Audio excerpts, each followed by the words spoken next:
हिंदू धार्मिक गुरुओं में बाबा नीम करोली का नाम काफी जाना पहचाना नाम है। नैनीताल के कैंची धाम में बाबा का आश्रम है, जहां उनके कई शिष्य आकर रहे। आश्रम में सेवा की, साथ ही हनुमान जी की भी भक्ति की।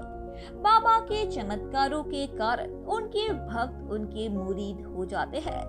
बाबा के कई भक्त देश में, कई ज्यादा भक्त या शिष्य विदेशों में भी है। कोमा में चले जाने के बाद 11 सितंबर 1973 को वृंदावन के एक अस्पताल में नीम करोली बाबा की मृत्यु हो गई थी। उनके शिष्य रामदास और लैरी ब्रिलियन ने बर्कल कैलिफोर्निया में सेवा फाउंडेशन की स्थापना की थी। उन्हें 20वीं सदी का महान गुरु और दिव्यदर्शी माना गया है। वे हनुमान जी की पूजा किया करते थे, लेकिन बाबा के भक्त उन्हें ही हनुमान जी का अवतार मानते हैं। बाबा ने 108 हनुमान जी के मंदिरों का निर्माण कराया। 17 साल की उम्र में ही बाबा ने घर छोड़कर साधुओं की तरफ विचरण करना शुरू कर दिया था। इसी उम्र में ही उन्हें ज्ञान प्राप्ति भी हुई। ऊंचे पहाड़ों से गिरे इस आश्रम में हनुमान जी के अलावा भगवान राम, सीता माता और देवी दुर्गा के भी छोटे छोटे मंदिर हैं। 17 साल की छोटी सी उम्र में ही उन्हें ज्ञान प्राप्त हो गया था। भगवान श्री हनुमान उनके गुरु थे। जब भी कोई भक्त बाबा नीम करोली के पैर छूता था तो वे उसे मना कर देते थे और भगवान हनुमान के पैर छूने के लिए कहा करते थे। लाखों फॉलोअर्स के बावजूद वे आडंबर से दूर रहना पसंद करते थे और एक आम इंसान की तरह ही रहा करते थे। नैनीताल में बाबा नीम करोली की समाधि के पास भगवान हनुमान की मूर्ति की स्थापना भी की गई है।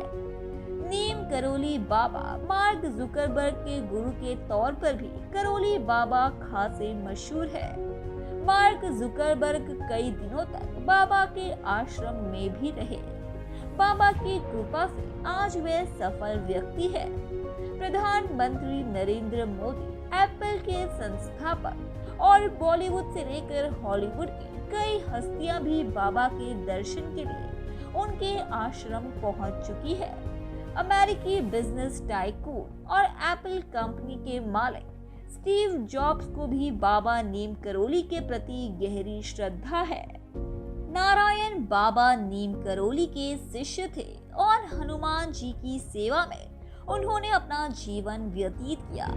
राजस्थान के अलवर जिले में एक बार एक तहसीलदार को एक गडरिये ने कहा कि आप दौसा के बालाजी हनुमान मंदिर जाकर बेटा मांग लो, मिल जाएगा। जिसके बाद तहसीलदार ने ऐसा ही किया और मंदिर जाकर कहा कि अगर मेरा बेटा होगा तो मैं उसे सेवा के लिए यहीं छोड़ जाऊंगा।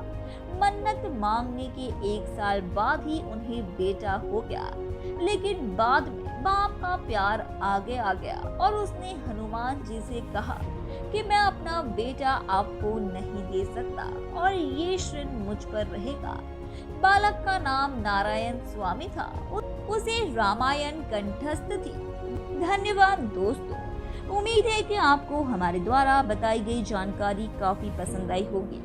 इसीलिए ऐसे ही रोचक तथ्यों और रहस्यों को जानते रहने के लिए हमारे चैनल को सब्सक्राइब करें। अपनी प्रतिक्रिया कमेंट बॉक्स में दें, उसे लाइक करें और अपने दोस्तों रिश्तेदारों को भी इस जानकारी से रूबरू कराने के लिए हमारे इस चैनल को ज्यादा से ज्यादा शेयर करें। धन्यवाद।